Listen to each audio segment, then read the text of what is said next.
The importance of having more science policy interfaces are very needed, especially in forums like the United Nations. I myself am working at the Biological Weapon Convention, which is a treaty that was signed almost 50 years ago. And since we're talking about bioweapons, the technical component to understand how a bioweapon can be created requires a lot of molecular biology, nowadays artificial intelligence, and then thinking ahead is also foresight, for example.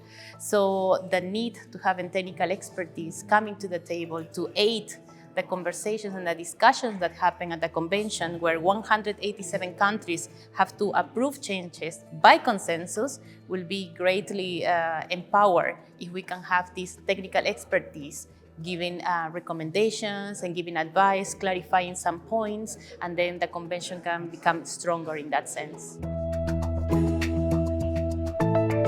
The key messages I wanted to convey at my panel was to remind everyone about weapons of mass destruction. Everyone maybe are familiarized with nuclear risk, chemical, but then we also have biological risk.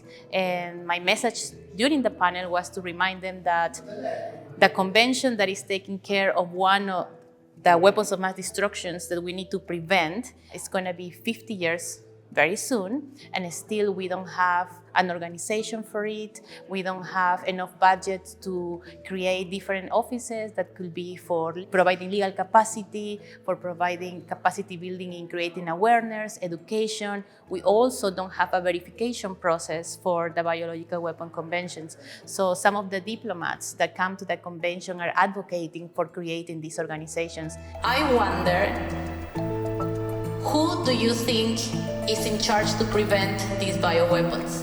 And in the case that the budget is not enough, other diplomats say, well, we can create a mechanism of science and technology. That will mean let's create a science advisory board for the convention so it can keep up to date with the science and technology. And at the same time, let's create an international cooperation and assistance mechanism where we can think about how do we use biology for peaceful purposes? How can we project more exchange of knowledge between the North, the Global South, exchange of equipments, exchange of capacity building, empower infrastructure, etc. So at the convention right now, they are discussing these two mechanisms, and we have to wait for December to see what's going to be the outcome that all of your countries are going to decide if they are part of the convention.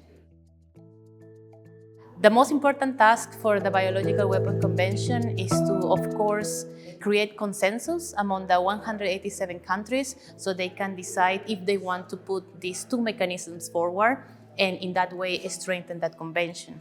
Also, the convention has 2 more years of work discussing different topics. One of them is compliance and verification, national implementation, together with international cooperation, science and technology. So the next steps for the convention is to discuss those topics, to think how the Biological Weapon Convention can be strengthened. I think that coming to the World Science Forum reminds all of us the power that science can have if it's given the space for it. I think that after coming to 4 different World Science Forums, I can see that scientists are being prepared, they are being trained on science diplomacy, they understand better politics, they understand how different topics can work together, economy, diplomacy, science and technology. So I think that the transdisciplinary element is there. Now the only thing that we need is that more stakeholders seize that power, seize that willingness to come and say, let's open the doors to have this conversation with the scientific community, and together with the industry, with NGOs, with the diplomats, with the United Nations, international organizations, we can think about how do we really come up with solutions that are holistic.